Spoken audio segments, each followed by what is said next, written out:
Alhamdulillah Rabbil Alamin. Bismillahirrahmanirrahim. Para sa'yo lang to. Assalamualaikum warahmatullahi wabarakatuh. Mga mahal kong kapatid, yan po katagalan ng mga mahal. Yan po ay galing sa ilalim ng aking puso.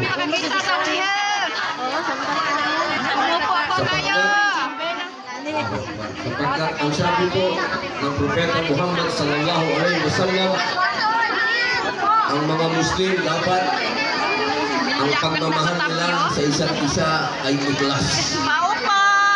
Nanggagaling sa puso. Kung ano po yung nararamdaman ng isa, maging masakit, maging masaya, dapat nararamdaman ng buong ummah. Allahu Akbar. Kanina po, napakaganda ng sinabi ni brother. Ipinaliwanag po ni brother yung mga pinagdaanan ko po sa buhay ko. Marami po ang kumuputya. Totoo po yun. Marami ang nag-iinsulto. Marami ang tumatapak sa pagkatao. Kinakalagkat ang pangalan sa putik. Pero alhamdulillah, wala po tayong pagnanakaw.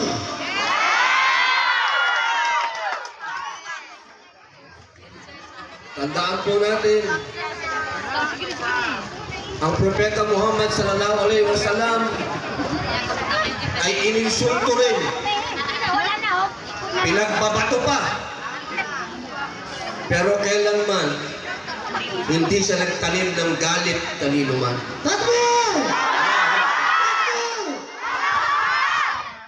Dahil malinaw po na habang tayo ay inaapi, tayo ay itinataas ng Allah. Ako po ay lagi na lang tinatanong, hindi ka ba nasasaktan? Ang lagi ko pong sinasabi, damihan niyo pa. Dahil hanggang tinadala niyo sa sukdulan, tinataas ako ng aming Allah subhanahu wa ta'ala.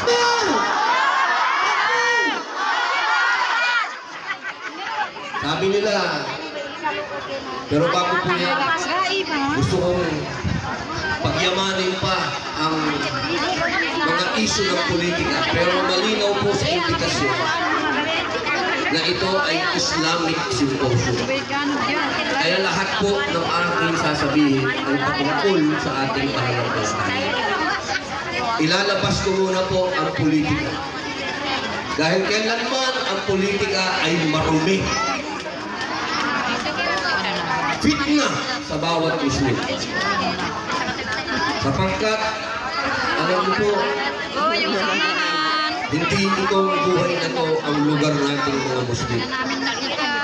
Ang lugar natin ay sa kabilang buhay. Itong buhay na ito, pansamantala lang. Lahat ng kaligayahan po natin dito, lahat ng sarap ng buhay ay fitna. Sapagkat ang tunay na nananampalataya sa Allah ay siyang dumadaan sa pagsubok. Allahu Akbar. Pero hindi po ibig sabihin na tayo'y habang buhay na magtitiis.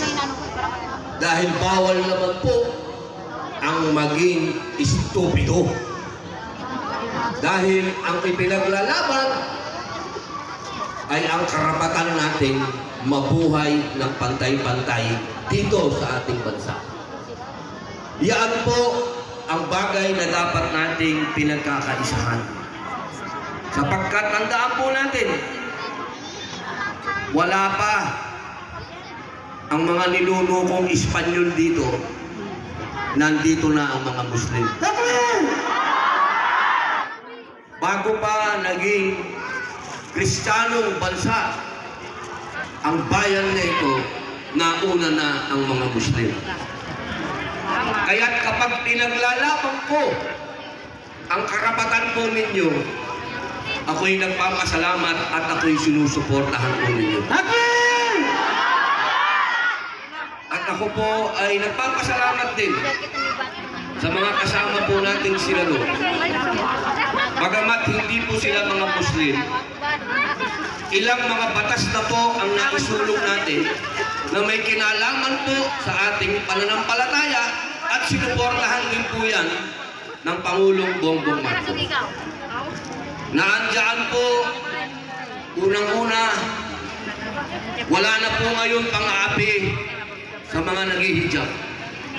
Bawal na po yan sa batas na apihin ng mga kapatid nating naghihijab.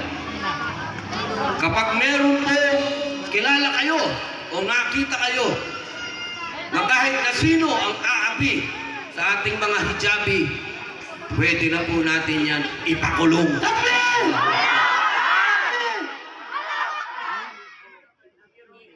Pangalawa, ang ating Sharia Court. Ako po ay sa matagal na panahon ho, ako po ilang taon na rin mga Muslim. Ang ating pong Sharia lagi lang nasa Mindanao. Pero ngayon po, ang Sharia Court sa tulong po ng ating mga senador at ating mga kasama sa Congress, pumasa na po ang batas ng pagdadagdag ng Sharia Court. Napakahalaga po niyan. Sapagkat ang Muslim nabubuhay lamang sa batas ng Allah. Kaya dapat ang Sharia Court ay mapadami sa bansang ito. Sapagkat ang Muslim sa lugar na to, sa buong Pilipinas, ay kalat na po ang mga Muslim. Ngayon po, meron pa po tayong mga batas, mga panukalang batas na tinatawag po ay nabito. Ibig sabihin, hindi po pinayagan ng Pangulong Bongbong Marcos. Ano po yun? Yung po equal access sa public cemetery. Ibig sabihin, ang pantay na pagtingin sa bawat publikong sementeryo. Katulad po dito sa Maynila, na ipinagpapasalamat natin sa magaling ni Mayor Isko Moreno. Binigyan po niya ng lugar ang mga Muslim sa sementeryo. Ang inihingi po ng panukalang batas na yan, na sana sa buong Pilipinas, lahat ng public cemetery ay may lugar ang Muslim. Takbir! Takbir! Takbir! Alam naman nating lahat, mga mahal kong kapatid, isa lang ang sigurado sa mundong ito. Wala nang iba, isa lang. Kamatayan yun. Allahu Akbar. Kaya dapat yung ating kubur ay siguraduhin natin meron tayong pagsasadlakan. Hindi po pwede na palagi ang namamalimos ang mga Muslim kung saan ilalagay ang kanilang patay. Yung pong ating pinagawang kulungan tuloy. Kulungan ang nasabi ko. Nalalapit na ba ako ulit?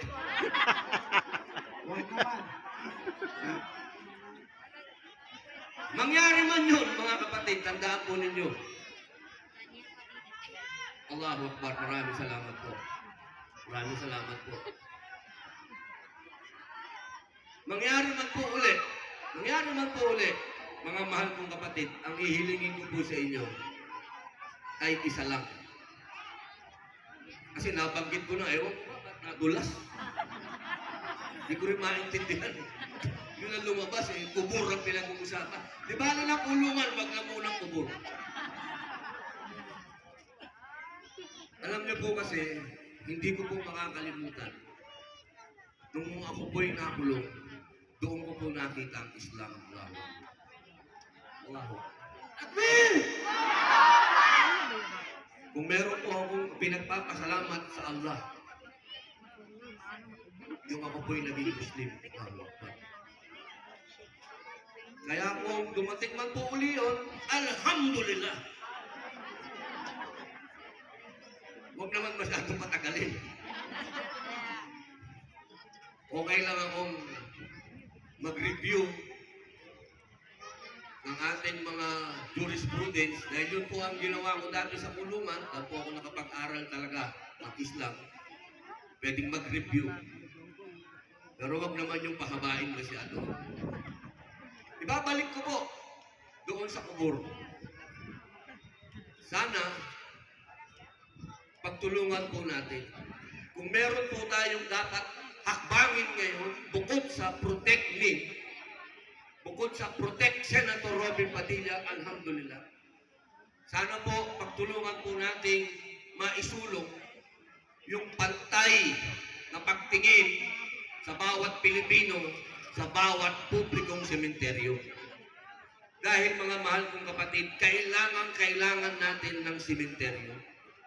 Yung pong ating sementeryo sa Bulacan, puno na.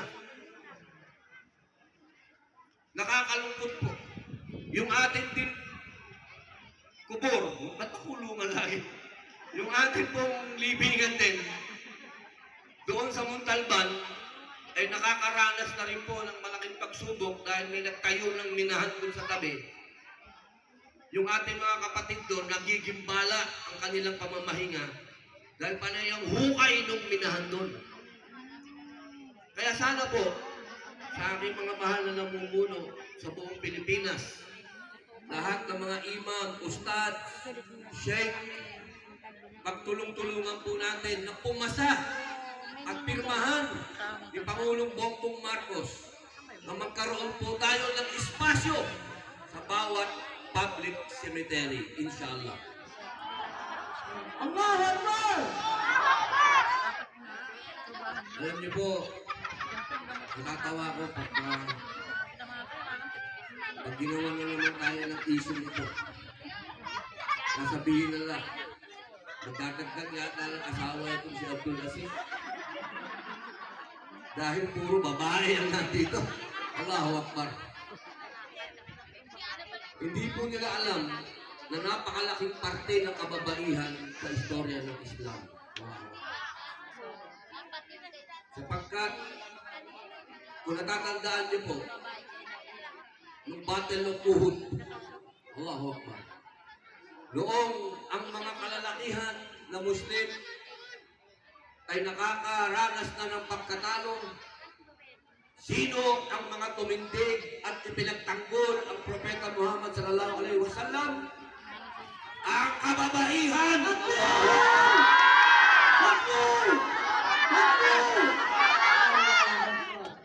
Kaya po, nung dumating ako at nakita ko kayo, lalo pong lumakas ang loob ko.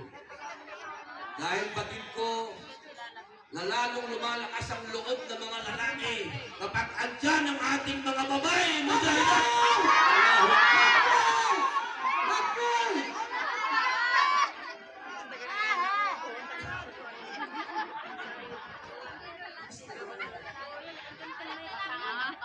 Alam nyo, napakaganda po. Kapag ka pinag-usapan po natin ang Islam, walang pagkaluma. Kung ano yung nakikita natin noon, kung ano yung nabasa natin noon, yung pa rin ang nakikita natin hanggang sa ngayon. Sa pagkatanda po natin, ang Islam ang nagdala ng sibilisasyon sa buong daigdig. Hindi po yan dapat ninyong kalimutan, lalo na sa mga bata. Kaya nagkaroon ng science, medisina, algebra, engineering, lahat yan dahil sa mga Muslim. Allahu Akbar. Allahu Akbar! Kaya kapag sinasabi po nila na yan si Abdul Aziz, barbaric yan. Ignorante yan. Ay, nagkakamali po sila.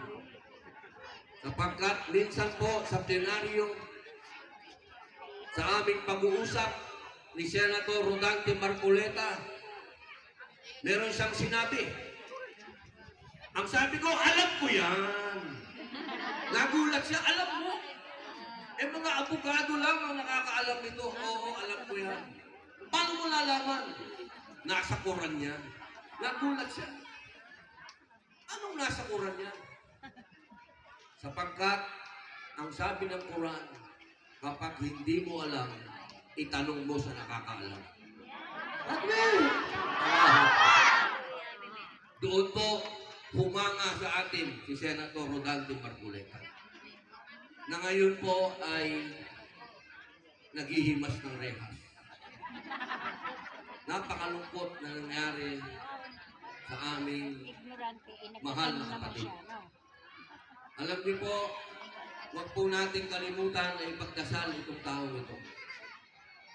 Itong taong ito, ang gusto lamang niya ay ipaglaban ng katotohanan. Pero sa ngayon, malungkot, nandoon sa kulungan. Kaya sana po, kapag kayo ay nagtuwa, habang pinagdadasal nyo kung huwag nyo nang ma-shoot, ganun din sana yung mga senador po na nakakulong.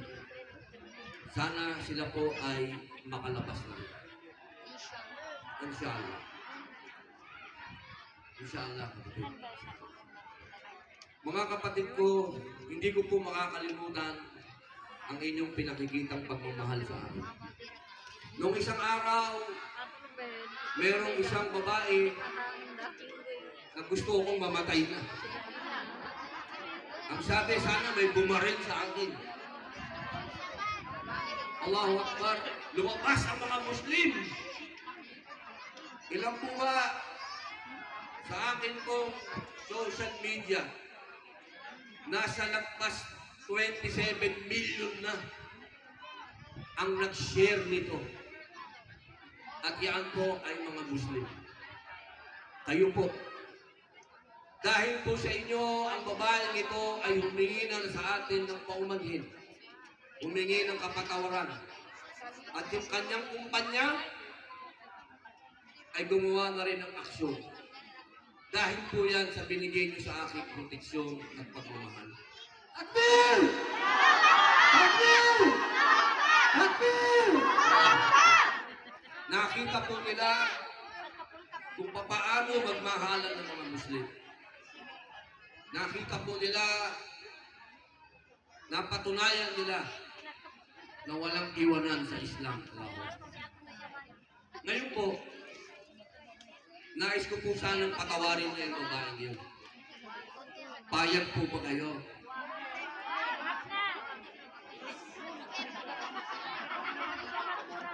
Payag po ba kayo na sulatan ko yung Air Asia at sabihin pinapatawad na natin yung babae at ibalik na nila sa trabaho? Sige, brother, alam sa mga Musliman. Patawarin na natin. Para makita ang tunay na ugali ng Muslim. Patawarin na natin. Payag po ba kayo? Sabi po ng ating leader ay payag. So, alhamdulillah, pinaparating po natin kay Julina. Julina May ang ummah. Ang mga Muslimat, unang-una na ang Muslimat, dahil sila ang unang nasaktan para sa akin, pinapatawad ka na nila. Allahu Akbar! Kasi naman ako ikaw, magpasalamat ka sa akin.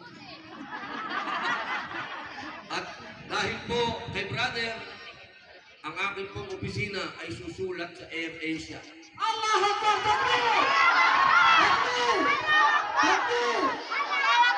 Makikiusap po tayo sa Air Asia na pabalikin sa trabaho si Julina May, inshallah. Para makita po nila kung ano ang ilaw ng mga Muslim. Takbir! Takbir! Takbir! Ganyan po ang sana palagi tayo mga mahal kong kapatid. Alam nyo naman, ang media ngayon, hindi natin maintindihan. Malinaw na yung pagpapaliwanag mo, gagawin pa rin nilang malabo. Hindi ko na talaga maintindihan. Tinagalog mo na, hindi pa rin maintindihan, in-English mo na hindi pa rin maintindihan. Sa bagay, hindi naman po bago yan. Dahil noon pa man, lagi nang merong diskriminasyon kapag ka Muslim. Meron ng diskriminasyon, lalo-lalo na ngayon. Habang pinaglalaban ko ang Free Palestine, naging international pa ang pagyuyurak sa akin. Minsan, nagtataka ako kung saan na nang gagaling yung mga pang-iinsulto. Hindi naman pwede na magtakip tayo ng mata sa ginagawa sa ating mga kapatid sa Palestine. Tandaan natin, minsan nyo ring dinaanan, Bangsamoro, ang dinadaanan ng Palestine.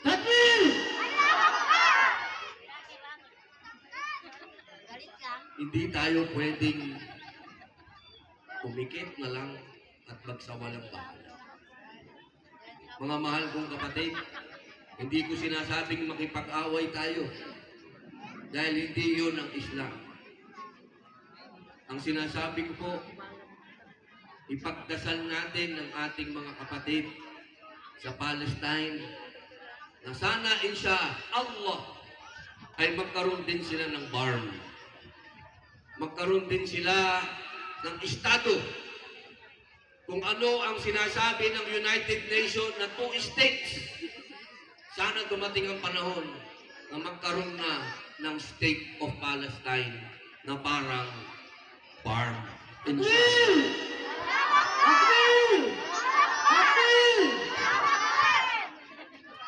Allahu Akbar, maraming salamat. Huwag ka lang sa likod ko, sister, dapat sa tabi ko, inshallah. Inshallah. Bilang pagkatapos po, nais ko lamang pong pasalamatan. Hayaan niyo po akong magpasalamat sa mga kapatid po na pinuntahan pa ako sa Senado. Hindi ko po makakalimutan ang panahon ngayon na sa oras na kami po ay gustong, hindi ko alam kung anong gustong gawin sa amin doon, ay dumating itong mga kapatid. At nagulangtang yung mga gustong ugkubing kami roon. Una po, maraming salamat po sa Manila Royal House President Dato Mac Mastura.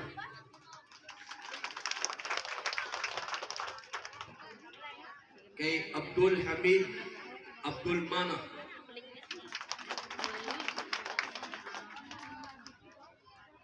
sa Umahat Al-Shati.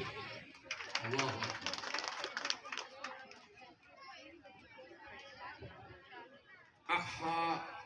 Akhwatun Nisa.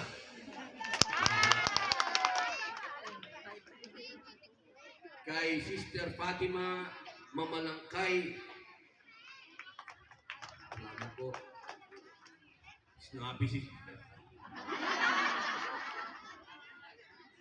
Kay Suraida Otto.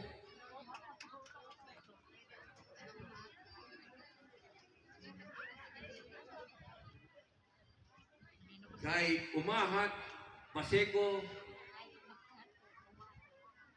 sa Metro Manila Imam and Preacher Association,